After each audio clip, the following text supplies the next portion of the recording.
রাসূলুল্লাহ সাল্লাল্লাহু আলাইহি ওয়াসাল্লামের একটা হাদিসের আলোকে আমরা কোরআনুল কারীম থেকে একটি ছোট্ট বিষয়ের কিছু কথা শুনব।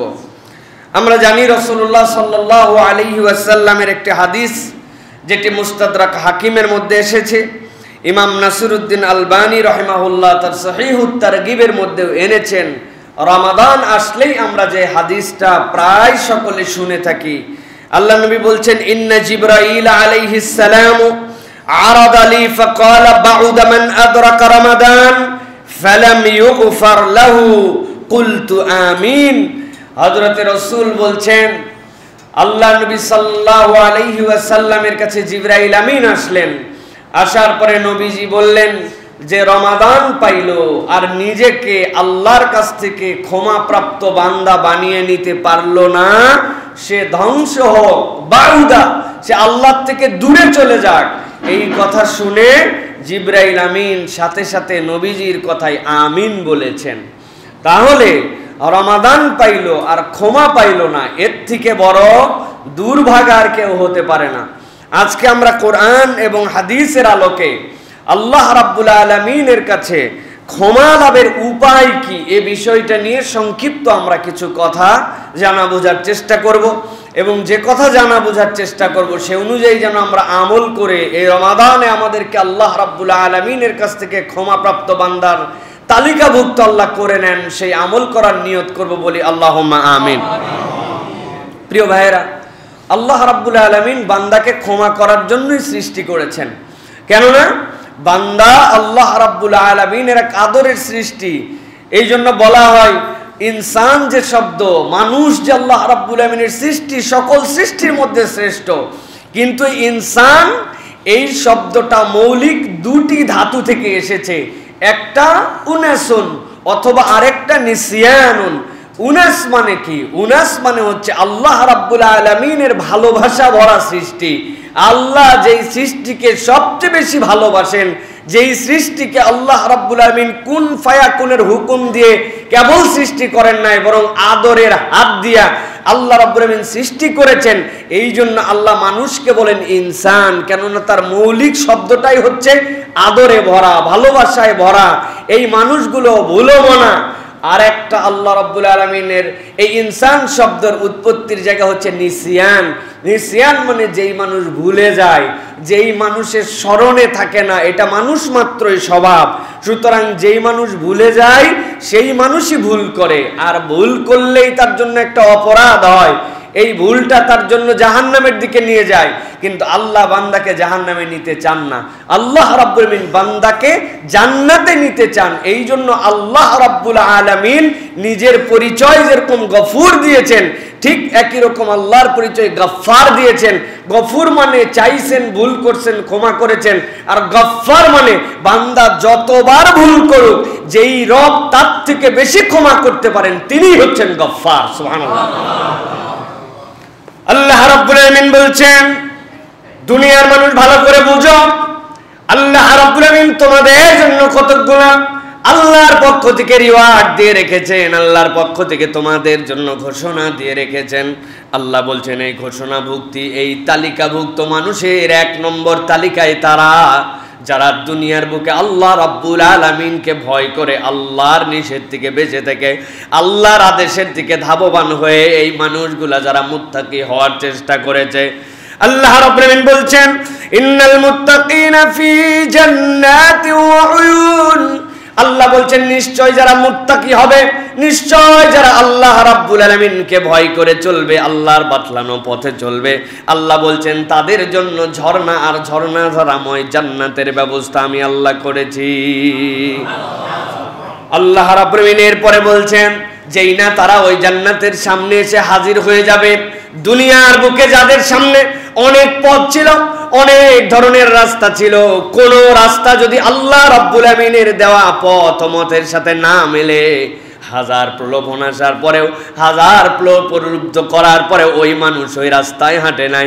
আল্লাহ বলছেন ওই মানুষগুলা যখন জান্নাতের সামনে আসবে, সাথে সাথে তাদেরকে বলা হবে উদখুলুহা বিসালামিন আমিনিন।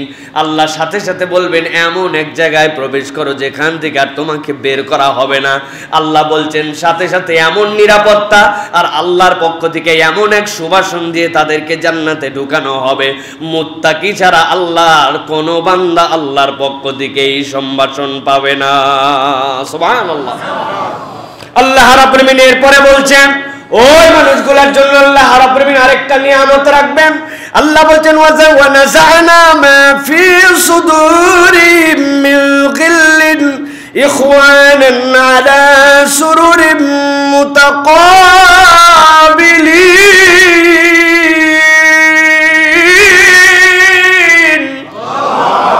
আল্লাহ বলছেন ওই দিন যখন এই মানুষগুলো যারা তাকওয়া অবলম্বন করেছেন, তাকওয়া অবলম্বন করার কারণে আল্লাহ যাদেরকে জান্নাত আর উয়ুনের মধ্যে ঢুকাবেন, আল্লাহ বলছেন ওয়া নাযা'না মা ফি সুদুরিহিম মিন গিল্লিন। মানুষ মাত্রই অন্তর চায় না, কিন্তু শয়তান তাকে প্রলুব্ধ করে তার অন্তরের মধ্যে অনেক ঈর্ষা ঢুকায় দেয়। অনেক ধার্মিক মানুষ, তাকওয়া প্রবণ মানুষ, তারপরে অন্তরের মধ্যে অনেক ঈর্ষা চলে আসে, না চাইলেও চলে আসে। আল্লাহ বলছেন যেই না জান্নাতে ঢুকবে ওয়া নাযা'না মা ফি সুদুরিহিম মিন গিল্লিন, তার অন্তরের ভিতরে যত ধরনের ঈর্ষা আছে সব কিছু ধুয়ে মুছে আল্লাহ পরিষ্কার করে দিবেন। আল্লাহ বলছেন লা ইয়ামাসসুহুম ফিহা নাসাবুন। ওই জান্নাতে যাওয়ার পরে কোনোদিন মনে হবে না আমি ক্লান্ত, আমি একটু পেরেশান, আমার আর ভালো লাগতেছে না। আল্লাহ বলছেন এক নম্বর ঈর্ষার অনুভূতি তার থেকে মুছে দেওয়া হবে, ওই অন্তরে আর কোনো গিল থাকবে না। দুই নম্বর ওই মানুষদের থেকে চিরস্থায়ীভাবে ক্লান্তি দূর করে দেওয়া হবে, খারাপ লাগার অনুভূতি তার থেকে তুলে দেওয়া হবে। আল্লাহ বলছেন ওয়া মা হুম ফিহা বিমুখরাজিন। আল্লাহ বলছেন ঢোকার রাস্তা সেই জান্নাতে, আর কখনো তাকে এখান থেকে বের করা হবে না। সুবহানাল্লাহ। আল্লাহ রাব্বুল আলামিন বলছেন এরপরে মূল কথা, যেই মানুষেরা এই জান্নাতের দিকে যেতে চায়, যারা এই জান্নাত প্রাপ্ত হতে চায়, অন্তরটাকে একবারে পরিষ্কার এক অনুভূতি নিয়ে আল্লাহ রাব্বুল আলামিনের সামনে বসতে চায়, পরস্পর মুখামুখি হয়ে জান্নাতের মধ্যে বিনোদিত হতে চায়। আল্লাহ বলছেন যেতে তো তাই জান্নাতে, কিন্তু অন্তরের দিকে তাকাইলে, আমলের দিকে তাকাইলে আমার বান্দা তো ঘাবড়ায় যায়। আল্লাহ বলছেন রাসূল আপনি আপনার উম্মতের জন্য আল্লাহর পক্ষ থেকে একটা বার্তা দেন, নাব্বি ইবাদি আন্নী, আমার বান্দাদেরকে আপনি বলে দেন নিশ্চয় আমি, আমার মূল পরিচয় হচ্ছে আনাল গফুরুর রহিম, আমি আমার বান্দাকে ক্ষমা করার জন্যই সৃষ্টি করেছি। অতএব আমার বান্দা একবার যদি জান্নাতের আশা করে আমার দিকে চলার চেষ্টা করে, আমার বান্দার কত ভুল আছে, আমি আল্লাহর ক্ষমা তার থেকে বেশি, আমার বান্দাকে আমি ক্ষমা করব জন্যই সৃষ্টি করেছি। সুতরাং প্রিয় ভাইয়েরা, আল্লাহ রাব্বুল আলামিন আপনাকে আমাকে ক্ষমা করে দেওয়ার জন্য সৃষ্টি করেছেন। কখনো মনের মধ্যে এই ধারণা আনা যাবে না যে আল্লাহকে আমাকে ক্ষমা করবেন, আল্লাহকে আমাকে মাফ করে দিবেন। আল্লাহ বলছেন নাব্বি ইবাদি আন্নী আনাল গফুরুর রহিম। খালি গফুর না, রহিম গফুর, যিনি বান্দা ইমানদারকে দয়া করে ক্ষমা করবেন, এটাই আল্লাহর নূর পায়গাম।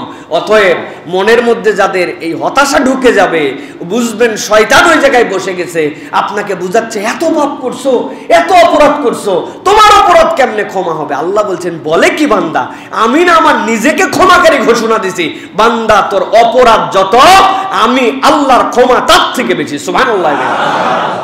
হাদিসের মধ্যে আসছে আল্লাহ নবী সাল্লাল্লাহু আলাইহি সাল্লাম বলছেন, ও দুনিয়ার মানুষ, আল্লাহ রাব্বুল আলামিন বান্দাকে ক্ষমা করার জন্য খোঁজেন, বান্দাকে ক্ষমা করে দিতে চান।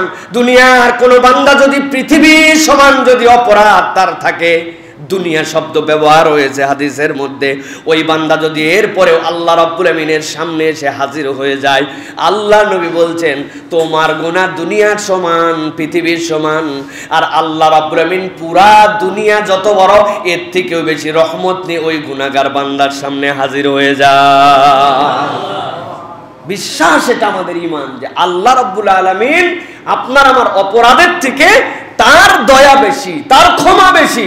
এটাই হচ্ছে আল্লাহ রাব্বুল আমিনের বান্দার আশার জায়গা প্রিয় ভাইরা। সুতরাং ক্ষমা করার জন্যই আল্লাহ রাব্বুল আলামিন বান্দাদেরকে ডাকেন। এটা হচ্ছে সূরা আল হিজর এর 45 থেকে 49 নম্বর আয়াতের মধ্যে আল্লাহ রাব্বুল আলামিন এই কথাগুলি বলেছেন। আরেকটা এসেছে সূরা মায়েদার মধ্যে আল্লাহ রাব্বুল আলামিন বলছেন 74 নম্বর আয়াতের মধ্যে আল্লাহ বলছেন আফালা ইয়াতুবুনা ইলাল্লাহ ওয়া ইস্তাগফিরুনাহু আল্লাহু গফুরুর রহিম। আল্লাহ বলছেন আফালা ইয়াতুবুনা ইলাল্লাহ, তোমরা কি তারপরেও আল্লাহর কাছে ফেরত আসবে না? ওয়া ইস্তাগফিরুনাহু, আর তার কাছে কি তারপরেও তোমরা একটু ক্ষমা চাবে না? আল্লাহু গফুরুর রহিম, নিশ্চয়ই আল্লাহ তো দয়াময় ক্ষমাকারী। ও আমার বান্দা, তুই না আল্লাহর কাছে একটু ফেরত আসবি? তুই না আল্লাহ রাব্বুল আলামিনের সাথে যে সম্পর্কটা দূর হয়ে গেছে ওই ভাঙা সম্পর্কটা জোড়া লাগাই দিবি? তুই না আল্লাহ রাব্বুল আলামিনের কাছে আবার একদম নিঃস্ব হয়ে ফেরত চলে আসবি? আল্লাহ বলছেন আমি তো চাই আমার বান্দা ফেরত আসুক। আল্লাহ বলছেন আফালা ইয়াতুবুনা ইলাই, বান্দা কি আল্লাহর কাছে ফেরত আসবে না? ওয়া ইস্তাগফিরুনাহু, তার কাছে একটু ক্ষমা চাবে না? আল্লাহু গফুরুর রহিম, আল্লাহ তো ক্ষমা করার জন্য রেডি, কিন্তু বান্দা তো আল্লাহর কাছে আসে না, ঠিক কি না? আরেকটা আয়াতে কারিমার মধ্যে আল্লাহ রাব্বুল আলামিন বলছেন চমৎকার করে, সূরা জুমার 39 নম্বর সূরা এর 53 নম্বর আয়াতের মধ্যে আল্লাহ বলছেন কুল ইয়া ইবাদিয়াল্লাযীনা আসরাফু আলা আনফুসিহিম লা তাকনাতু মির রাহমাতিল্লাহ। আল্লাহ বলছেন হে রাসূল, আপনি জানায় দেন আপনার উম্মতের জন্য আল্লাহর পক্ষ থেকে বার্তা। কি বার্তা জানাবেন? আল্লাহ বলছেন কুল ইয়া ইবাদিয়াল্লাযীনা আসরাফু আলা আনফুসিহিম, দুনিয়ার বুকে যারা তাদের অন্তরের সাথে বাড়াবাড়ি করছে, আল্লাহ যা বলেছিলেন ওই পথে চলে নাই, আল্লাহ যেভাবে তার জন্য নির্দেশনা দিয়েছেন ওইটা মানে নাই। আল্লাহ নিজেই বলছেন এরকম বাড়াবাড়ি করা বান্দা আছে, অন্তরের গোলাম হয়ে গেছে, অন্তরটাকে সে আল্লাহ থেকে দূরে নিছে। আল্লাহ বলছেন এরকম বান্দা আছে নাকি? বলতেছেন কে? কথা বলে বলতেছেন কে? ক্ষমা করবেন কে? আপনাকে আমাকে সৃষ্টি করেছেন কে? ক্ষমা যে করবেন, ক্ষমার দপ্তরে আবেদন করার পদ্ধতিটা শিখাইছেন কে?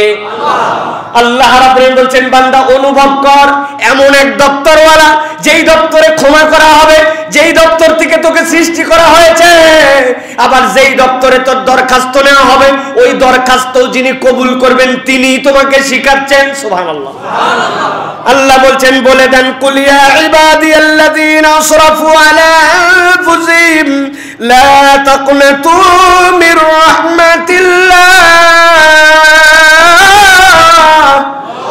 ও দুনিয়ার মানুষ, তুই তোর অন্তরের প্রতি বাড়াবাড়ি করছিস, আল্লাহ থেকে দূরে চলে গেছিস, হতাশ হয়ে গেছিস, আমি মনে হয় ফেল করে গেলাম। আল্লাহ বলছেন খবরদার, আমি আল্লাহ বললাম লা তাকনাতু মির রাহমাতিল্লাহ, আল্লাহর রহমত থেকে নিরাশ হইস না। সুবহানাল্লাহ। আল্লাহ বলছেন আমার রহমত থেকে নিরাশ হোস না, আমি আল্লাহই তোকে আশা দিচ্ছি, কারণ ক্ষমা আমি ছাড়া কেউ করতে পারে না।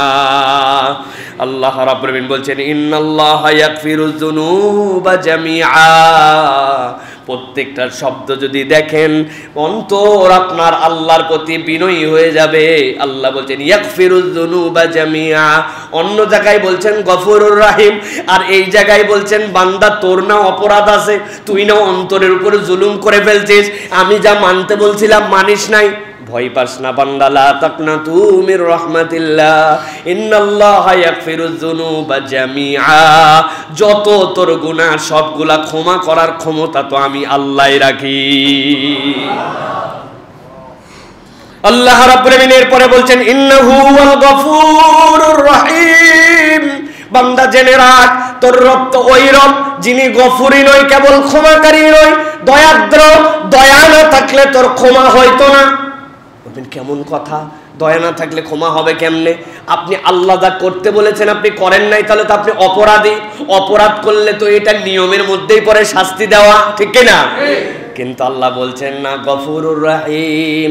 আল্লাহ যদি গফুরুন আদেল বলতেন বিপদ হয়ে যেত, কারণ আল্লাহ তো আদেলি।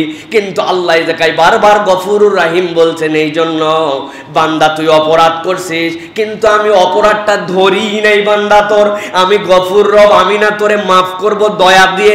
এই জন্য আমি আল্লাহ বললাম তোর গুনাহ যত আমি আল্লাহ মাফ করব তার থেকে বেশি। সুবহানাল্লাহ। আল্লাহ রাব্বুল আলামিন এরপরে বলছেন ওয়া আনিবু ইলা রাব্বিকুম ওয়া আসলিমু লাহু মিন ক্বাবলি আন ইয়াতিয়াকুমুল আযাব সুম্মা লা তুনসারুন। তবে অবকাশ দেওয়া আছে।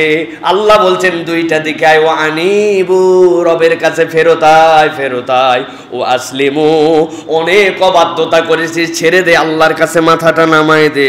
মিন কবলি আইয়াতিয়াকুমুল আযাব, আযাব আসার আগে আল্লাহ বলছেন যদি একবার আযাব এসে যায় বান্দা, তাহলে কিন্তু তোরে আর সাহায্য করার কেউ থাকবে না।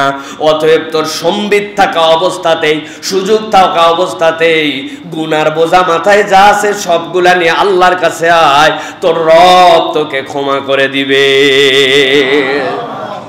অতএব প্রিয় ভাইয়েরা, আল্লাহ রাব্বুল আলামিন আপনার আমার ইমানের মধ্যে এটা ঢুকাই দিতে চান যে আল্লাহ বান্দাকে শাস্তি দিতে চান না, আল্লাহ বান্দাকে মাফ করতে চান। আপনার ঈমান হবে আমার আল্লাহ আমাকে ক্ষমা করবেন জন্যই আমাকে সৃষ্টি করছেন, ঠিক কি না? এটা ঈমানের মধ্যে ঢুকাতে হবে। এখন কথা হচ্ছে ক্ষমা তো আল্লাহর কাছে চাই, কিন্তু ক্ষমা লাভের উপায় কি? আল্লাহর কাছে কোন কৌশলে এগোলে আমি আল্লাহর কাছ থেকে ক্ষমা পেয়ে যাব, বুদ্ধিটা কি? আমি আপনাদের কাছে কোরআন হাদিসের আলোকে আজকে ক্ষমা লাভের 5টা উপায়ের কথা বলবো। ক্ষমা লাভের উপায় কয়টা? এটা আমাদের একদম হৃদয়ের মধ্যে গেঁথে নিতে হবে যে আমরা এই রমাদানে বাউদা, আল্লাহ নবী বলেছেন আল্লাহ থেকে দূরে চলে গেছো, তোমার জন্য জাহান্নাম। জিবরাইল আমিন বলছেন আমি ওই ক্যাটাগরির মধ্যে যেতে চাই না, আমি আল্লাহর কাছে ক্ষমা চাই। এই ক্ষমা লাভের উপায় হচ্ছে 5টা, আরো অনেক আছে, আমি এটা সামারি বানাইছি আপনাদের জন্য। ক্ষমা লাভের উপায় কয়টা তাহলে? 5টা। 1 নম্বর, আল্লাহর কাছ থেকে ক্ষমা লাভের উপায় হচ্ছে ঈমান এবং নেক কাজ করা। 1 নম্বর কি? ঈমান এবং নেক কাজ করা। এটা আমার কথা নয়, এটা আল্লাহ রাব্বুল আলামিনের কথা। আল্লাহ রাব্বুল আলামিন বলছেন ওয়াদাল্লাহুল্লাযীনা আমানু ওয়া আমিলুস সালিহাত মিনহুম মাগফিরাতান ওয়া আজরান আযীমা। আল্লাহ বলছেন ও দুনিয়ার মানুষ, আমি আল্লাহ রাব্বুল আলামিন তোমাদের জন্য জানালাম ওয়াদাল্লাহুল্লাযীনা আমানু, আল্লাহর ওয়াদা করতে হয় না, আল্লাহ রাব্বুল আমিন নিজে আপনার স্রষ্টা। আল্লাহর আবার কিসের ওয়াদা আপনার আমার সাথে? তিনি যা ইচ্ছা আমার সাথে তাই করতে পারেন। আমি তো গোলাম, আমি তো আবদার, তিনি তো মাবুদ। মাবুদের কোনো ওয়াদা করতে হয় না গোলামের সাথে। কিন্তু আল্লাহ বলছেন ওয়াদাল্লাহুল্লাযীনা আমানু ওয়া আমিলুস সালিহাত, দুনিয়ার বুকে যারা ঈমান আনবে বিশুদ্ধ, আর দুনিয়ার বুকে যারা আমলে সালেহ করবে, আল্লাহ বলছেন আমি নিজেই নিজের সাথে ওয়াদা করলাম। কি ওয়াদা করলাম? মিনহুম মাগফিরা, আমি আল্লাহ রাব্বুল আমিন এই 2 গুণ থাকলে, এই 2 কাজ করলে আমি আমার ওই বান্দাদের যতই ভুল হোক না কেন, আমি আল্লাহ রাব্বুল আলামিন তাকে মাফ করে দিব। সুতরাং ঈমান আপনার আমার প্রথম বিষয়। ঈমান মজবুত রাখতে হবে, ঈমানকে বিশুদ্ধ রাখতে হবে। আমার আল্লাহ আমাকে দিতে পারেন, আমার আল্লাহ আমার খালেক, আমার আল্লাহ আমার মালিক, আমার আল্লাহ আমাকে ভালো করেন মন্দ করেন, আমার আল্লাহ আমার কল্যাণ করতে পারেন অকল্যাণ করতে পারেন। এইটা আল্লাহ রাব্বুল আমিন ছাড়া কেউ করতে পারেন না। কোনো ভায়া মাধ্যম নাই, আল্লাহর ইবাদতে বান্দার সাথে কোনো ওসিলা নাই। এই ঈমান যদি কেউ মজবুত করতে পারে আর আমলে সালেহ যদি করতে পারে, আল্লাহ বলছেন ওই বান্দাগুলার মধ্যে থেকে আমি ঘোষণা দিলাম মাগফিরা, আমি আল্লাহ তাদের এই 2 কোয়ালিটির কারণে তাদেরকে ক্ষমা করে দিব। ওয়া আজরান আযীমা, আর আমি রব্বুল আলামিন তার জন্য বিশাল এক প্রতিদানের ব্যবস্থা করে দিব। সুবহানাল্লাহ। খেয়াল করছেন? আজরান আযীমা, আল্লাহ বলেন না এই জায়গায় জান্নাতিন তাজরি মিন তাহতিহা, কিছুই বলেন আজরান আযীমা। আজরে আযীম কি? মহান পুরস্কার কি? কেবল ক্ষমাই করবেন না, আল্লাহ যেখানে দেন ডবল দেন। আজরান আযীম মানে কি? হাদিস ব্যাখ্যা করতেছে এটা আল্লাহর যেই সকল ঈমানদার বান্দা আমলে সালেহ নিয়ে জান্নাতের মধ্যে প্রবেশ করবেন, আল্লাহ জান্নাতে এসে তাদের কাছে জিজ্ঞাসা করবেন হাল রাদিতুম, তোমরা কি জান্নাত পেয়ে খুশি নাকি? জান্নাতীরা ঘাবড়ায় যাবে, বলে কি রব আমরা জান্নাতে আসার পর জিজ্ঞাসা করতেছেন আমরা খুশি নাকি? ওমা লাকা লা নারদা ইয়া রাব্বানা ওয়া ক্বাদ আতাইতানা মা লাম তুতি আহাদান ক্বাবলানা। আল্লাহ বলো কি যা দিছো এরকম নিয়ামত আমাদের আগে পরে কেউ পাইছে নাকি? আল্লাহ রাব্বুল বান্দাকে বলবেন হাল আযীদুকুম, আমি কি বাড়াই দিব নাকি? বান্দার মুখ বন্ধ হয়ে যাবে, এমন কিছু পাইছি মা লা আইনুন রাআত ওয়া লা উযনুন সামিআত ওয়া লা খাতারা আলা কলবি বাশার, জীবনে অন্তরেও চিন্তা করি নাই তাই পাইছি, আবার বাড়াবে কেমনে? আল্লাহ রাব্বুল আলামিন সাথে সাথে বলবেন উহিল্লু আলাইকুম রিদওয়ানি, ও আমার বান্দারে আমি আজকের থেকে তোদের প্রতি সন্তুষ্ট হয়ে গেলাম, আর কোনোদিন তোদের প্রতি রাগ করব না। আমার নবী বলছেন এই কথা বলতে দেরি আল্লাহ রাব্বুল আলামিন তার যাবতীয় পর্দা উঠায় দিবেন, জান্নাতের মধ্যে বান্দার সাথে আল্লাহর দেখা হয়ে যাবে। আল্লাহ রাব্বুল আলামিন এই জন্য বলছেন এই নিয়ামত কাদের জন্য? ওয়াদাল্লাহুল্লাযীনা আমানু ওয়া আমিলুস সালিহাতি মিনহুম মাগফিরা ওয়া আজরান আযীমা। আল্লাহ বলছেন তাদের জন্য এই নিয়ামত, দুনিয়াতে ঈমান বিশুদ্ধ করেছে যে আর আল্লাহর জন্য নেক কাজ করেছে, চিন্তা করিস না কেবল ক্ষমাই নয়, ক্ষমা নয়, জান্নাতে রবের দিদার পর্যন্ত তুই পেয়ে যাবি। অতএব ক্ষমা প্রাপ্তির প্রথম বিষয় ঈমান বিশুদ্ধ করা। টোটাফাটা বিষয় ঈমান বিক্রি করে দেই আমরা। আহারে ছোট্ট একটু বিপদে পড়ছে, আল্লাহ ছাড়া অন্যদিকে দৌড় লাগায়, পীর মাজারের দিকে দৌড় লাগায়, মন অন্যদিকে চলে যায়। সব বিপদে সবার আগে আল্লাহর কথা আপনার মনে পড়ে যদি বুঝবেন আল্লাহর সাথে আপনার সম্পর্ক ঠিক আছে, ঠিক কি না? অতএব আল্লাহর কাছে ক্ষমা চাই, কেবল মুখে মুখে বলে দিলাম, আস্তাগফিরুল্লাহ বলে দিলাম, এত সহজ নয়। ঈমান আর নেক কাজ আপনাকে বাড়াতে হবে। তাহলে এক নম্বর উপায়। দুই নম্বর হচ্ছে প্রিয় ভাইরা আল্লাহর কাছে ক্ষমা চাওয়া। আল্লাহ রাব্বুল আলামিন চান তার বান্দা তার কাছে ক্ষমা চাক। কেউ যদি আল্লাহর কাছে ক্ষমা চায়, আল্লাহ রাসূল সাল্লাল্লাহু আলাইহি ওয়াসাল্লাম বলছেন আল্লাহ তিনটা নিয়ামত সাথে সাথে তার সাথে যুক্ত করে দেন। এক নম্বর নিয়ামত হচ্ছে তার যত কঠিন অবস্থায় থাক আল্লাহ তাকে উদ্ধার করেই দিবেন, সুবহানাল্লাহ। দুই নম্বরে আল্লাহ রাব্বুল আলামিন তার দুশ্চিন্তা মুক্ত করে দিবেন। তিন নম্বরে আল্লাহ তার অচিন্তনীয় জায়গা থেকে তার রিজিকের ফয়সালা করে দিবেন, সুবহানাল্লাহ। তাহলে আপনি যদি আল্লাহর কাছে ক্ষমা চান, আল্লাহ রাব্বুল আলামিন আপনাকে দুশ্চিন্তা মুক্ত করে দিবেন। আল্লাহ রাব্বুল আলামিন কঠিন অবস্থা যেটা আল্লাহ সেখান থেকে উদ্ধার করে দিবেন। তিন নম্বরে আল্লাহ রাব্বুল আলামিন তার ওই বান্দা যেইগুলি, ওই বান্দাগুলির জন্য রব্বুল আলামিন অচিন্তনীয় রিজিকের ব্যবস্থা করবেন, যে এই রিজিক আপনি কল্পনা করতে পারেন না। কেবল ক্ষমাই নয়, আল্লাহর কাছে তওবার দ্বারা এই নিয়ামতও আপনার আমার জীবনে আসে, সুবহানাল্লাহ। আল্লাহ রাব্বুল আলামিন বলছেন আল্লাহর কাছে কেন ক্ষমা চাবে, আল্লাহর কাছে কেন তওবা করবে? আল্লাহ বলছেন ওয়ামান ইয়ামাল সুআন আও ইয়াজলিম নাফসাহু সুম্মা ইস্তাগফিরিল্লাহ ইয়াজিদিল্লাহা গফুরার রহিমা। আল্লাহ বলছেন ওয়ামান ইয়ামাল সুআ, দুনিয়ার বুকে কেউ যদি তোমাদের মধ্যে কোনো অন্যায় করে, আল্লাহ যা বলেন না এরকম গর্হিত কাজ করে ফেলছে, আল্লাহ বলছেন আও ইয়াজলিম নাফসা, অথবা নিজের নফসের প্রতি জুলুম করে ফেলছে। নফস তার আল্লাহকে স্বীকৃতি দিয়েছিল রব, আল্লাহ যা বলবেন তাই চলবো, হঠাৎ করে ওই নফসটাকে সে নিজের হাওয়ার মধ্যে নিয়ে আসছে।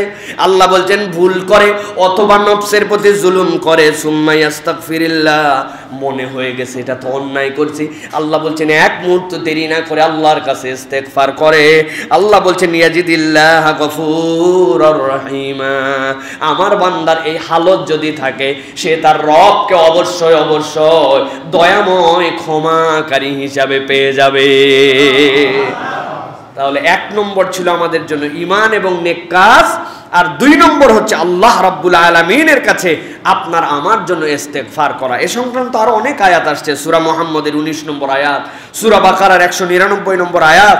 আল্লাহ রাব্বুল আলামিন ওই বান্দাগুলার জন্য বারবার এই ঘোষণা দিয়েছেন প্রিয় ভাইরা। এই জন্য আশা রাখতে হবে এবং শিরিক করা যাবে না। আমরা যদি আল্লাহর কাছে আশা রাখি আর যদি শিরিক না করি, আল্লাহ রাব্বুল আলামিনের বান্দার যদি দুনিয়ার সমান গুনাহ থাকে, আল্লাহ দুনিয়ার সমান রহমত নিয়ে তারে মাফ করে দিবেন।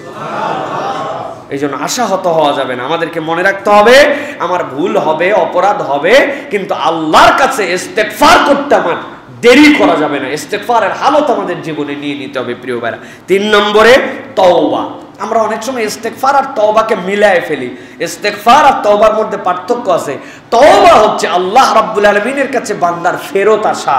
আল্লাহ রাব্বুল আলামিনের দিকেই ছিল না, একটা মানুষ চলছে কন্টিনিউ, রোজা আছি আমি, রোজা থাকা অবস্থাতে চোখ দিয়ে একটা গুনাহ করা যাবে না, হঠাৎ করে দেখে ফেলছি, দেখার পরে মনের অনুভূতি হয়েছে, হারে আমি এইটা করলাম, আস্তাগফিরুল্লাহ আল-আযীম, আল্লাহ আমি তোমার কাছে ক্ষমা চাচ্ছি, আল্লাহ আমি ভুল করে ফেলছি, অন্তরের মধ্যে জুলুম করছি।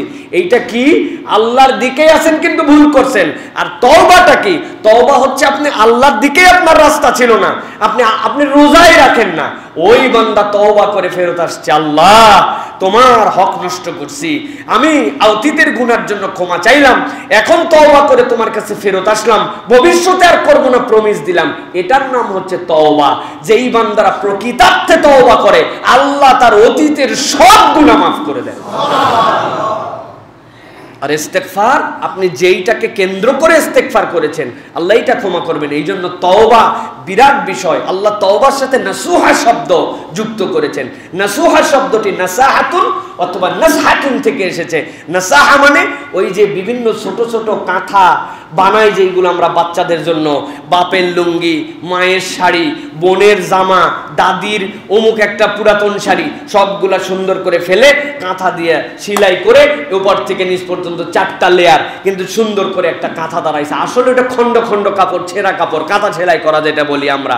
ঠিক আপনার নাসহাতুন, নাসুহাতুন, নাসাহাতুন এটা যদি হয়, এটা হচ্ছে যেই সম্পর্ক বান্দার সাথে আল্লাহর ভেঙে গিয়েছিল, ওইটা জোড়া দেওয়ার নাম হচ্ছে তওবায়ে নাসুহা।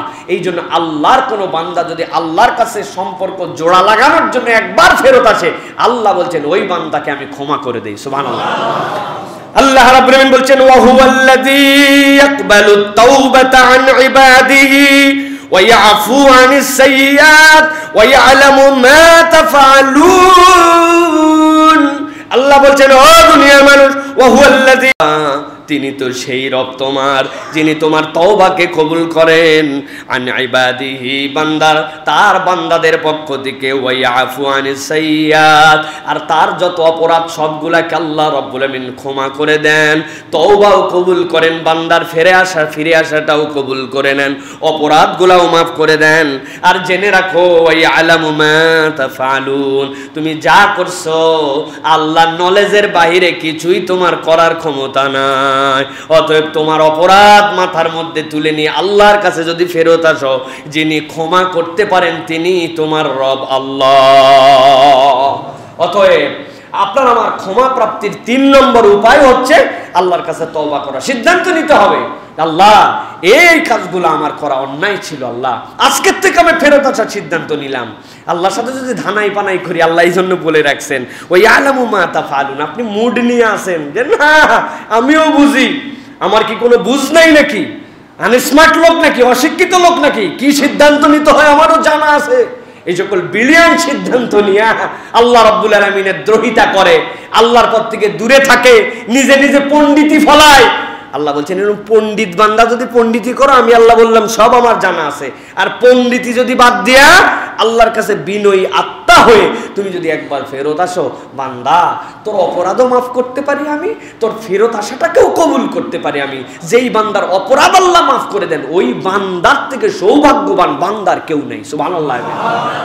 অতএব প্রিয় ভাইরা, তওবার হালতটা আমাদের হৃদয়ের মধ্যে ধরে নিতে হবে। এটা 3 নম্বর উপায়। 4 নম্বর, তাকওয়া অর্জন করা। আল্লাহ রাব্বুল আলামিনের ভীতি হৃদয়ের মধ্যে, আল্লাহর নিষেধাজ্ঞা থেকে নিজেকে বাঁচিয়ে রাখার প্র্যাকটিস করা। এই জন্যই আসছে রমাদান।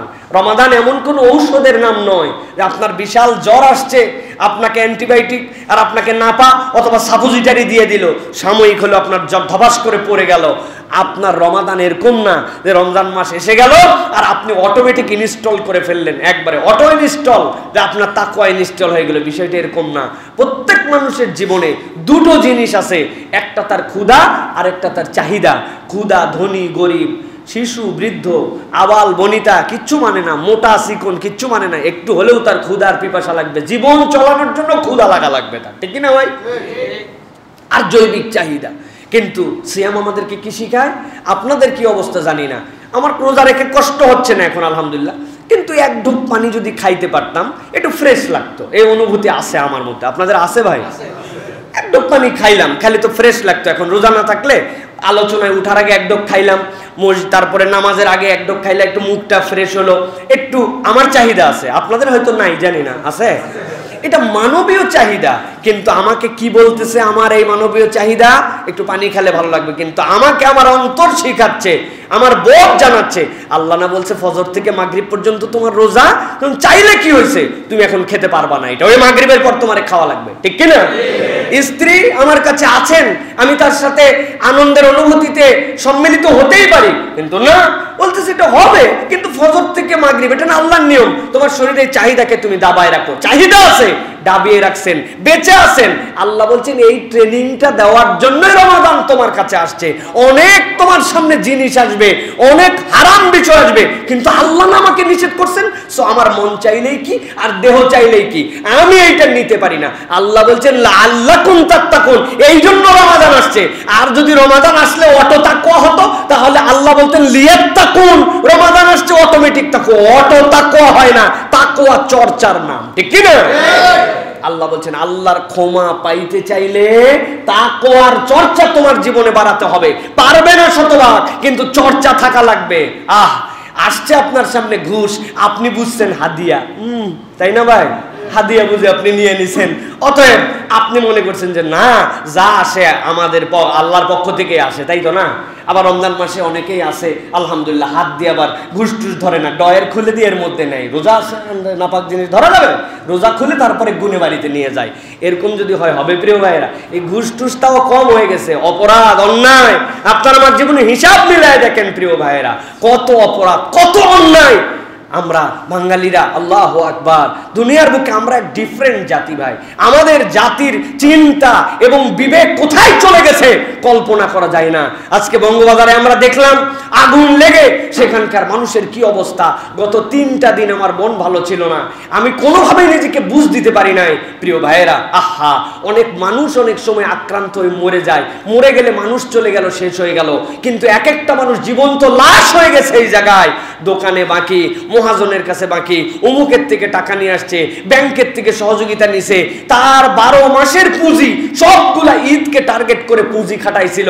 সকাল বেলায় আসার পরে দেখে আগের রাত্রে কোটি কোটি টাকার মালিক, আর দুপুর হতে হতে পরের দিন 10 টাকার ছাইয়ের মালিক। দেখছেন না আপনারা ভাই? কঠিন দুনিয়া, কঠিন বাস্তবতা প্রিয় ভাইয়েরা।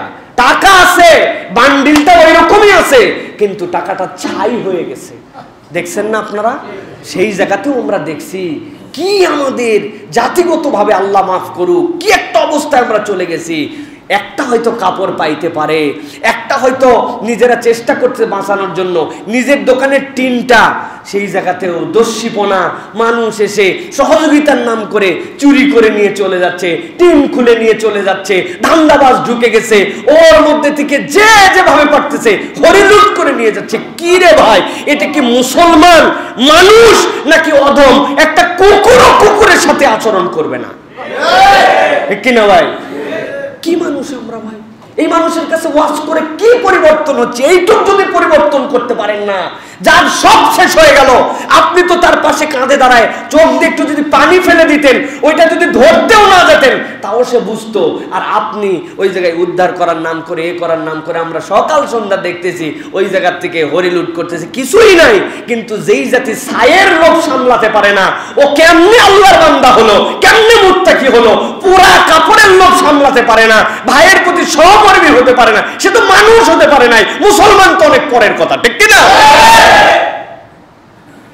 আমাদের এই পরিবর্তন দরকার প্রিয় ভাইয়েরা। আর দ্বিতীয়ত, আমরা অনেক উন্নয়ন করতেছি, আলহামদুলিল্লাহ, উন্নয়ন হোক আমরা চাই, কিন্তু এই ক্ষেত্রে আমাদের উন্নয়ন আরো বাড়ানো দরকার। যেই আগুন আমরা লাগলো, এই আগুন আপনার আমার জন্য যদি 50টা ইউনিট মিলায়া এরপরে যদি 10 ঘন্টায় না নিবে নির্দিষ্ট একটা জায়গায়, তাহলে আমাদের দ্বিতীয়বার ভাবার সময় এসেছে যে আমরা আমাদের এই ব্যবস্থাপনাকে আরো আধুনিক করতে পারি কিনা। কত হাজার হাজার কোটি টাকা কত দিক চলে গেল। তো এই ফায়ার, এই যে আমাদের দেশ গার্মেন্ট সেক্টরের দেশ, আমাদের দেশ আগুন প্রবণ দেশ, আমাদের দেশ হচ্ছে শুষ্ক দেশ, যেই দেশে আগুন লাগলে লেগেই যায়, এইগুলোর জন্য আমাদের ম্যানেজমেন্ট আর কতদিন পর্যন্ত আমরা অপেক্ষা করব ডেভেলপ হওয়ার? অতএব এই সেক্টর আমাদের সবচেয়ে বেশি মনোযোগী হওয়া উচিত, ঠিক কিনা ভাই? আর আমাদের ফায়ার ব্রিগেডের যে সকল কর্মীরা এই সকল নিজেদের জান বাজি রেখে এই কাজ করেন, দূর থেকে আমরা দেখি তো ক্যামেরা ওয়ার্ক আমরা দেখি, মনে করি এটা ইন্টারেস্টিং একটা কাজ। এত সহজ নয়। আপনি আগুনের জন্য নিয়ে গেছেন, পানি মারতেছেন, এমন সময় আগুনের দমকা বাতাস একটা আসে, ওই যে তাপ, ওই তাপটাই সহ্য করা আপনার কঠিন। তাদের বউ বাচ্চা সব আছে, সবগুলোকে উপেক্ষা করে তারা ঝাঁপায় পড়েন। সাধ্যের মধ্যে মানবিক দুর্বলতা দুই একজনের থাকতেই পারে, কিন্তু ফায়ার ব্রিগেডের যে সকল কর্মীরা, আমাদের যারা এই সকল কাজ করেন, তারা কখনো ইচ্ছাকৃতভাবে কিছু পুড়ে যাক এটা কোনো মানুষ হিসেবে তারা চাইতে পারেন না, এবং তাদের যে কর্ম পরিকল্পনা এটাতেও তারা কখনো করতে পারেন না। সুতরাং দুই চার জনের মিস্টেকের কারণে হুদামিসাই বাহিনীকে ব্লেম করবেন না মেহেরবানি করে। তাদের সীমিত সামর্থ্যে তারা সর্বোচ্চ চেষ্টা করেছে।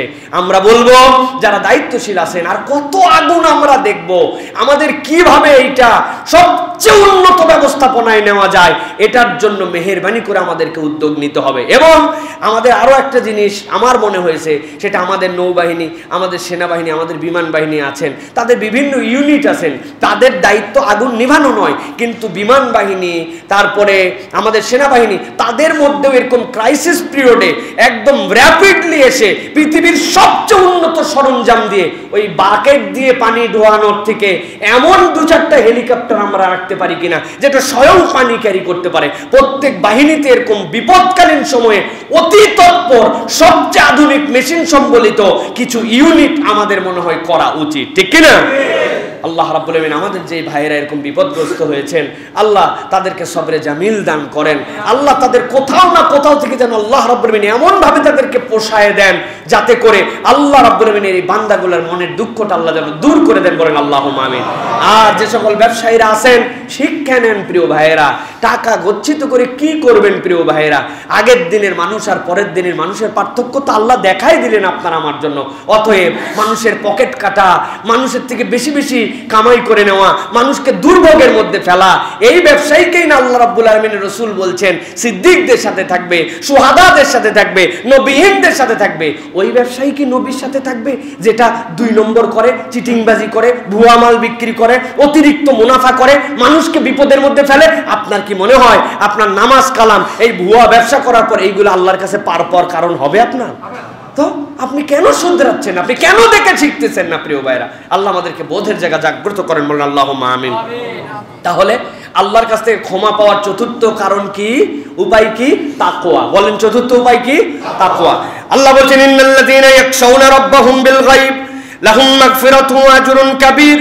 আল্লাহ বলছেন দুনিয়াতে যারা একটা গুণে গুণান্বিত হবে, ইন্নাল্লাযীনা ইয়াখশাউনা রাব্বাহুম বিল গায়ব, যারা না দেখে তার রবকে বিশ্বাস করে, যারা না দেখে তার রবকে ভয় করে। আল্লাহ বলছেন আল্লাহকে দেখতে পায় না, কিন্তু আল্লাহর নিদর্শন দেখেছে, বুঝছে, আল্লাহকে ভয় করে, এর মানে তাকওয়া। আল্লাহ বলছেন বিল গায়ব ইয়াখশাউনা রাব্বাহুম বিল গায়ব, আমার রবকে আমি না দেখেই ভয় করি। আল্লাহ বলছেন লাহুম মাগফিরাতুন ওয়া আজরুন কাবীর, আমি রব্বুল আমিন তাদের জন্য ক্ষমা আর তাদের জন্য বিশাল বড় প্রতিদানের ব্যবস্থা রাখবো। সুবহানাল্লাহ। সুতরাং এই মুত্তাকিদের জন্য আল্লাহ রাব্বুল আমিন সূরা মুলক এর 12 নম্বর আয়াতের মধ্যে আল্লাহ রাব্বুল আমিন এই বার্তা দিয়েছেন যে আমাদেরকে তাকওয়া লাগবে প্রিয় ভাইরা। আরেক আয়াতের মধ্যে আল্লাহ বলছেন ওয়াসিররু কাওলাকুম আও ইজহারু বিহি ইন্নাহু আলিমুম বিযাতিস সুদূর, প্রকাশ করে দাও বা অন্তরে গোপন রাখো, নিশ্চয়ই জেনে রাখো আল্লাহ আলিমুম বিযাতিস সুদূর, তোমার অন্তরের খবর রাখেন। সুতরাং তাকওয়া হচ্ছে অন্তরে, তাকওয়া কোনো বাহিরে দেখানোর বিষয় নয়। আপনার অন্তর আল্লাহ ভীরু কিনা, দেখা যাচ্ছে আপনি জুব্বা টুপি সব পরে আছেন, তাকাচ্ছেনও না মহিলাটার দিকে, কিন্তু আপনার চোখ যা দেখার দেখে মন যা কল্পনা করার কল্পনা করে নিছে। আল্লাহ বলছেন ইন্নাল্লাহ আলিমুম বিযাতিস সুদূর, প্রকাশ করো আর গোপনে রাখো, সব খবর আল্লাহর কাছে জানা আছে। অতএব তাকওয়া হাহুনা, নবীজি বলছেন তাকওয়া অন্তরে, তাকওয়া অন্তরে। যদি কোনো ব্যক্তি প্রকৃত মুত্তাকি হতে পারে, আল্লাহ বলছেন আল্লাহ তাকে মাফ করে দিবেন। সুবহানাল্লাহ। 1 নম্বর তাহলে ঈমান ও নেক কাজ, 2 নম্বর বলছি আপনাদের কাছে আল্লাহর কাছে ক্ষমা চাওয়া, 3 নম্বর বলেছি তওবা, 4 নম্বর বলেছি তাকওয়া, 5 নম্বর আল্লাহর কাছ থেকে যদি কোনো বান্দা ক্ষমা পেতে চায়, আল্লাহ রাব্বুল আমিন বলছেন তাহলে আল্লাহর ক্ষমা প্রাপ্তির জন্য দান সাদাকা করো। কি করো? আল্লাহ রাব্বুল আমিন বলছেন আশ-শাইতানু ইয়াইদুকুমুল ফাকরা ওয়া ইয়া'মুরুকুম বিল ফাহশা ওয়াল্লাহু ইয়াইদুকুম মাগফিরাতাম মিনহু ওয়া ফাদলা আল্লাহু ওয়াসিউন আলিম। সূরা বাকারার 268 নম্বর আয়াত আল্লাহ রাব্বুল আলামিন বলছেন, আর শয়তানু ইয়া'দুকুমুল ফাকরা, শয়তান তোমাদেরকে ভয় দেখায় ফকির হয়ে যাবে, অভাবে পড়ে যাবে, টাকা পয়সা থাকবে না, আমি যেভাবে বলতেছি এইভাবে কর, আল্লাহর দেওয়া পথ পদ্ধতি মানলে তোর ব্যবসা চলবে না। আল্লাহর দেওয়া হিসাব অনুযায়ী চললেই দুনিয়ায় চলা যায় নাকি? আধুনিক দুনিয়া ওইটা কি 1450 বছর আগের সেই ব্যাকডেটেড দুনিয়া নাকি মডার্ন ওয়ার্ল্ড? শয়তান বলছে যে খবরদার, সাবধান, টাকা পয়সা জমা করো, কিসের খরচ, কিসের যাকাত, কিসের সদাকা, কিসের ফিতরা রাখো। আর শয়তানু ইয়া'দুকুমুল ফাকরা, ভালো করে বোঝেন, আল্লাহ বলছেন সে ভয় দেখায়, তোমার অন্তরে ঢুকায় দেয় গরিবি, দারিদ্রতার ভয় দেখায়। ওয়া ইয়া'মুরুকুম বিল ফাহশা, আর সে তোমাকে অশ্লীল পথে ডাকে, অশ্লীলতা করো, অশ্লীলতা করো, তুমি আল্লাহর হুকুম থেকে গাদ্দারি করো, এটাই হচ্ছে শয়তানের টার্গেট। আল্লাহ বলছেন ওয়াল্লাহু ইয়া'iদুকুম মাগফিরা, আর আল্লাহ তোমাকে ক্ষমার দিকে ডাকেন। সুবহানাল্লাহ। আল্লাহ বলেন নাই তোমাকে খরচের দিকে ডাকেন, আল্লাহ তোমাকে ধনী হওয়ার দিকে ডাকেন, আল্লাহ বলেন নাই ও ভয় দেখায় তোমাকে ক্ষমা পাবে না, তুমি অশ্লীল করো আর তুমি ফকির হয়ে যাবে, ভয় দেখায়। আর আল্লাহ বলছেন আল্লাহু ইয়া'দুকুম মাগফিরাতাম মিনহু ওয়া ফাদলা, আল্লাহ তো বান্দা তোমারে ডাকেন, আল্লাহ তোমারে ক্ষমা করবেন, আর আল্লাহ তোমারে ফজল দিয়ে দিবেন। সুবহানাল্লাহ। ধন দিলে বিপদে পড়তেন, আল্লাহর কাছে বলছেন আল্লাহ আমারে 10 লাখ টাকা দাও, কেন? আমি একটা গাড়ি কিনবো। আল্লাহ 10 লাখ দিয়ে দিছে, যাওয়ার পরে দেখেন গাড়ির দাম হয়েছে 13,50,000, আপনার গাড়ি কিনা নাই, ঠিক কিনা? আর আল্লাহ বলছেন, আল্লাহ রাব্বুল আমিন তোমাকে ফদলের দিকে যাকেন, আল্লাহ তোমার জন্য করুণা দিবেন, দয়া দিবেন। কেউ যদি আল্লাহর ফদল পেয়ে যায় তাহলে ওই বান্দার যা লাগবে ওই ফদলের মধ্যে সব আছে, ধনের মধ্যে সব নাই, আল্লাহর ফদল আর আল্লাহর দয়ার মধ্যে সব আছে। আল্লাহ বলছেন বান্দা তোমাকে আমি তোমার এই দান খয়রাতের দ্বারা ক্ষমার দিকে ডাকি, আর আমি আমার দয়ার দিকে, ফদলের দিকে ডাকি। আল্লাহু ওয়াসিউন আলিম। আরে শয়তান ভয় দেখায় কি করবে? আল্লাহ বলছেন আমার থেকে বড় ওয়াসাআতের মালিক আর দুনিয়ায় কেউ নাই। সুবহানাল্লাহ। তাহলে দান খয়রাত আল্লাহ রাব্বুল আলামিনের কাছ থেকে ক্ষমা আমাদেরকে এনে দেয়। মহানবী সাল্লাল্লাহু আলাইহি ওয়াসাল্লামের থেকে বেশি দানবীর আর কেউ ছিলেন না। সুবহানাল্লাহ। এমন নজির স্থাপন করেছেন রাসূলুল্লাহ সাল্লাল্লাহু আলাইহি সাল্লাম যেইগুলা কিয়ামত পর্যন্ত মানুষের জন্য আদর্শ। আমি দুটো ঘটনা বলি আপনাদের কাছে প্রিয় ভাইরা। রাসূলুল্লাহ সাল্লাল্লাহু আলাইহি সাল্লামের একটা হাদিস আসছে বুখারীর মধ্যে। একবার ইয়ামেন থেকে একজন মহিলা রাসূলুল্লাহ সাল্লাল্লাহু আলাইহি সাল্লামের জন্য চমৎকার একটা চাদর বানায় নিয়ে আসলো। এই চাদর নিয়ে আসার পরে রাসূলুল্লাহ সাল্লাল্লাহু আলাইহি সাল্লামকে হাদিয়া দিয়েছে। এই চাদরকে বলা হয় বুরদা। সাহাবী বলতেছেন তুমি কি জানো বুরদা মানে কি? বলে কি? বলে এমন চাদর, কেবল চাদরই নয়, তার পাশ দিয়ে আবার ঝালর লাগানো আছে। এই ঝালরটাও হাতে বুনায় বুনায় পয়েন্ট মতো ছাড়ছে, এত অদ্ভুত সুন্দর। আল্লাহর নবীকে বলল ইয়া রাসূলুল্লাহ, এটা আপনার জন্য। সাহাবী বলছেন আল্লাহর নবী এমন ভাবে চাদরটা নিলেন মনে হচ্ছে তার অনেক প্রয়োজন ছিল চাদরটার। এটা দেখে আমরা খুশি হয়ে গেলাম, নবীজি চাদর নিলেন। এক সাহাবী নবীজির গায়ে দেওয়ার পরে নবী যখন চাদরটা গায়ে দিয়েছেন এত সুন্দর, সাহাবীরা বলছেন নবীজিকে এত মানালো, এত চমৎকার আমরা আল্লাহর নবীকে দেখি নাই। এক সাহাবী বলেন ইয়া রাসূলুল্লাহ, আপনার চাদরটা খুব সুন্দর লাগতেছে, চাদরটা আপনি আমাকে দিয়ে দেন। নবী করিম সাল্লাল্লাহু আলাইহি ওয়াসাল্লাম সাথে সাথে উঠে বাসার ভিতর ঢুকে গেলেন, কারণ ওই চাদর খুলে আরেকটা চাদর নিজে গায়ে দিয়ে তাকে দিবেন। সাহাবায়ে কেরাম ওই লোকরে বকতে শুরু করলো, তোমার একটা হুঁশ আছে? নবীজি জানো না চাইলে সবাইকে ফেরত দেন না? নবীজির কত চাহিদার, তিনি আদর আপ্যায়ন করে জিনিসটা নিয়ে গায়ে দিলেন, সাথে সাথে তুমি চাইয়ে ফেললে, এটা কোনো কাজ হলো? সাহাবায়ে কেরাম একটু মেজাজ খেপে গেছেন তার উপরে। ওই সাহাবী বলতেছেন যে ভাই আমিও তো জানি চাইলেই নবীজি দেন, কিন্তু নবীজি যেই চাদরটা একবার গায়ে দিলেন আমার মন বলছে কেউ না কেউ চাইলে দিয়েই দিবে নবীজিকে, কিন্তু আমি এইটা চাইছি যাতে আমার মৃত্যুর পরে নবীজির গায়ে প্রথম লাগা ওই চাদরটা দিয়ে আমার দাফন হয়, আমার জন্য কাফনের কাপড় হয়, এই জন্য আমি চাইছি। সাহাবী আর কোনো কথা বললেন না। নবী করিম সাল্লাল্লাহু আলাইহি ওয়াসাল্লাম এসে ওই চাদরটা তাকে দিয়ে দিলেন। আপনি কল্পনা করেন একটা ড্রেস তার প্রয়োজন আছে, নিজের গায়ে দিছেন, সবচেয়ে সুন্দর লাগছে, চাইছে 5 মিনিটের মধ্যে নবীজি দিয়ে দিছেন। এত সহজ নয়, বলতে সহজ, এত সহজ নয় প্রিয় ভাইয়েরা। হযরত আনাস রাদিয়াল্লাহু তাআলা বলছেন নবী করিম সাল্লাল্লাহু আলাইহি সাল্লামের দান বিস্মিত করত। তিনি বলছেন একবার এক বেদুইন এসে বলল আমাকে কিছু ছাগল দেন। নবীজি তাকে এত পরিমাণ ছাগল দিয়েছেন যে 2টা উপত্যকার মাঝের জায়গা ব্লক হয়ে গেছে। বলেন একটু চাইছে নবীজি, সব যে যাও এসব নিয়ে যাও। ওই লোক খুশিতে ওই ছাগল নিয়ে তার কওমের কাছে ফেরত গেছে। যাওয়ার পরে বলছে, এই কওমের লোকেরা, আসলিমু, তোমরা সবাই মুসলমান হয়ে যাও, কেননা আমি এমন একজন লোকের সাক্ষাৎ পেয়েছি যে দারিদ্রতার ভয় করে না, দারিদ্রতার ভয়ে দান করা ছাড়ে না। এরকম মানুষ দেখি নাই। যেই মানুষ এই কাজ করতে পারে তার প্রতি ঈমান আনো। তার এই কারণে পুরা কওম তার ঈমান এনে ফেলছে।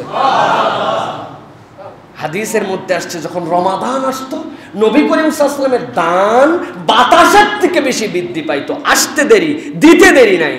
উদাহরণ দিয়েছেন, একজন রাসূলুল্লাহ সাল্লাল্লাহু আলাইহি ওয়াসাল্লামের কাছে আসছেন রুবাইয়া বিনতে মুআউযিজ। তিনি আসার পরে নবীজির কাছে নিয়ে আসছেন কতকগুলা শশা।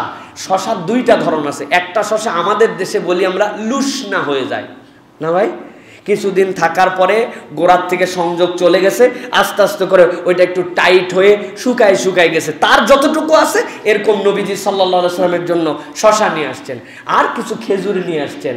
বলতেছেন, আমি এসে নবীজিকে দিলাম, নবীজি এত খুশি হইলেন। কি শশা? বাসি শশা আর খেজুর নবীজিকে দিছেন। নবীজি খুশি হয়ে, নবীজির সামনে ছিল 1 মুঠ স্বর্ণের যা যা উঠছে 1 মুঠ সোনা দিয়ে দিছেন। আল্লাহু আকবার। এটা বলতে আর শুনতে সহজ, কিন্তু রাসূলুল্লাহ সাল্লাল্লাহু আলাইহি ওয়াসাল্লাম এরকম দান করছেন। এই দানই রাসূলুল্লাহ সাল্লাল্লাহু আলাইহি ওয়াসাল্লামের জীবনের সবচেয়ে বড় বরকত। সুবহানাল্লাহ। মুহাম্মদ সাল্লাল্লাহু আলাইহি ওয়াসাল্লামের থেকে বেশি দানবীর কেউ ছিলেন না। আমাদের রাসূল সাল্লাল্লাহু আলাইহি ওয়াসাল্লাম ফকির আর দরিদ্র ছিলেন না, তিনি এই হালতটাকে পছন্দ করেছেন। যিনি রাহমাতুল লিল আলামিন, তিনি কি গরিব নাকি? অনেকে আমাদের মধ্যে বলে নবীজি গরিব ছিলেন, মানে অসম্ভব কথা। নবীজি দান করে দিতেন, সম্পদকে একত্রিত করে রাখতেন না। আল্লাহর নবী যদি সম্পদ সংগ্রহ করতেন, আল্লাহর নবীর থেকে সম্পদ পৃথিবীর কারো হতো না। উম্মত তার কলিজা কেটে 1 কোটি কলিজা জড়ো করে দিত ওই জায়গায়, ঠিক কি না? রাসূলুল্লাহ সাল্লাল্লাহু আলাইহি ওয়াসাল্লাম দানবীর ছিলেন প্রিয় ভাইরা। অতএব দান করা, মানুষের জন্য খরচ করা, হাদিয়া দেওয়া, এইটা আল্লাহ রাব্বুল আলামিনের কাছ থেকে মাপ পাওয়ার আমাদের কৌশল প্রিয় ভাইরা। অতএব এই ক্ষমার মাসে আমি বলবো, ঈমান এবং নেক কাজ, আল্লাহর কাছে ক্ষমা চাওয়া, তওবা, তাকওয়া এবং দান খয়রাত, এইগুলোর দিকে যদি আমরা একটু মনোযোগী হই, ইনশাআল্লাহ আল্লাহ গফুর রহিম, আল্লাহ বান্দাকে মাফ করে দিবেন ইনশাআল্লাহ।